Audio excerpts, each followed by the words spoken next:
Good afternoon students, welcome to my channel. तो आज के आबारो डब्ल्यूबी एसएलएसटी इंग्लिश ग्रामारेर ऊपर क्लासे चले एसेছি। অবশ্যই এসএলএসটি ক্যান্ডিডেট যারা আছে যে নবম দশম যারা আমার কাছে পড়ে তাদের রিকোয়েস্টে ক্লাসটা দেওয়া। চলো স্ক্রিনশটের জন্য কয়েক সেকেন্ড সময় দিচ্ছি। ক্লাস শুরু করি। This is Sushanta sir. পাঁচটা কোশ্চেন তোমাদের জন্য সেট করেছি। প্রথম দুটো পরপর দেখো এরর কারেকশনের উপর দেওয়া, কারণ ক্লাসটা মূলত এসএলএসটি গ্রামারের উপর। কারণ দেখো 10 থেকে 15 নাম্বার, 14-15 নাম্বার তো বটেই, গ্রামারের উপর কোশ্চেন সেট হবে। অবশ্যই কিন্তু কনসেপচুয়াল গ্রামার, ঠিক আছে, মূলত বেসিক গ্রামার যেটা আমরা বলি। দেখো, we should not make noise no error, এটা একটা ফ্রেজগত ভুল আছে। এটা ভুলটা হচ্ছে যে মেক আ নয়েজ, এটা হবে মেক এ নয়েজ মানে কি গন্ডগোল করা।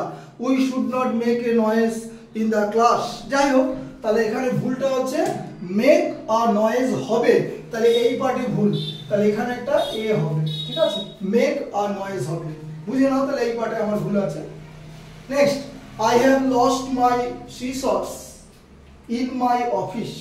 দেখো অনেক ইনস্ট্রুমেন্ট আছে যার দুটো পার্ট, বাইনাকুলার হতে পারে, স্পেকটাকলস হতে পারে, সিসর্স হতে পারে। সিসর্স মানে কি কাঁচি বা কাঁচি, দুটো পার্ট থাকে জানো। তাহলে যে সমস্ত ইনস্ট্রুমেন্টের দুটো পার্ট থাকে তার সাথে কিন্তু এস যুক্ত হয়। তাহলে এখানে ভুল হচ্ছে 1, 2, 2 নম্বর পার্টে সিসর্স হবে, এখানে একটা কিন্তু এস হবে, এস আর এর সাথে, ঠিক আছে। তাহলে দ্বিতীয় পার্টে আমার ভুল আছে। স্পেকটাকলস চশমা কটা পার্ট থাকে? দুটো পার্ট থাকে, তাই না। বাইনাকুলার্স দূরবীন দুটো পার্ট থাকে, তাহলে এখানে এস হবে। নেক্সট দেখো, এবার একটা টেক্সটের উপর কোশ্চেন দিয়েছি, না দিলে ভালোও লাগে না। দেখো, এটা জাস্টিসের তোমার জাস্টিস নাটক আছে নিশ্চয়ই, জন গলসওয়ার্দির লেখা জাস্টিস নাটক, যেখানে ফালদার নায়কের ভূমিকায়, রুথ হানিওয়েল তোমার নায়িকার ভূমিকা অভিনয় করেছে। যাই হোক, কোশ্চেনটা দেখো একদম inside question. The length of the solitary cell, অর্থাৎ সলিটারি সেল কাকে বলে নিশ্চয়ই বুঝতে পারছো, যেখানে জেলখানা বা প্রিজন যেটা বলি। In which folder is kept, উচ্চারণটা ফোল্ডারও হয় ফোল্ডারও হয়, কোনো কোনো স্যার ফোল্ডারও বলতে পারে। যাই হোক, যেখানে ফোল্ডারকে রাখা হয় সেই সেলটার লেংথ কত, মানে দৈর্ঘ্য কত, সেটা হচ্ছে 13 ফিট হবে আনসার। একবারই ফিট লিখেছি, 13 ফিট আনসার হবে, ঠিক আছে।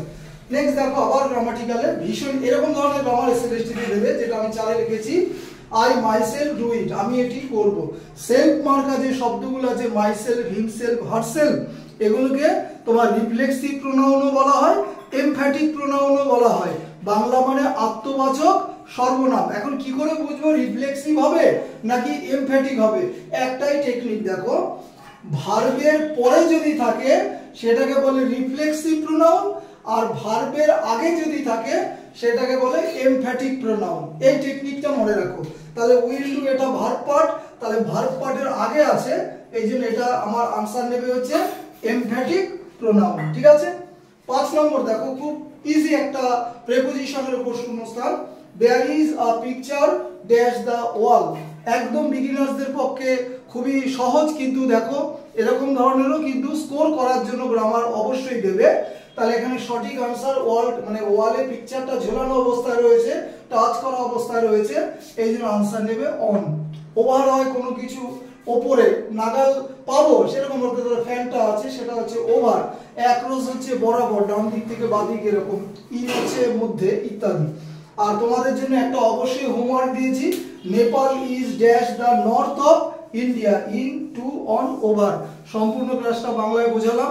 তো এসএলএসটি ক্যান্ডিডেটদের উদ্দেশ্যে আরো একবার বলি যে আগস্ট মাস থেকে কিন্তু সম্পূর্ণ টেক্সচুয়াল এমসিকিউ করানো হবে। ক্লাস শেষ করছি। Have a good night.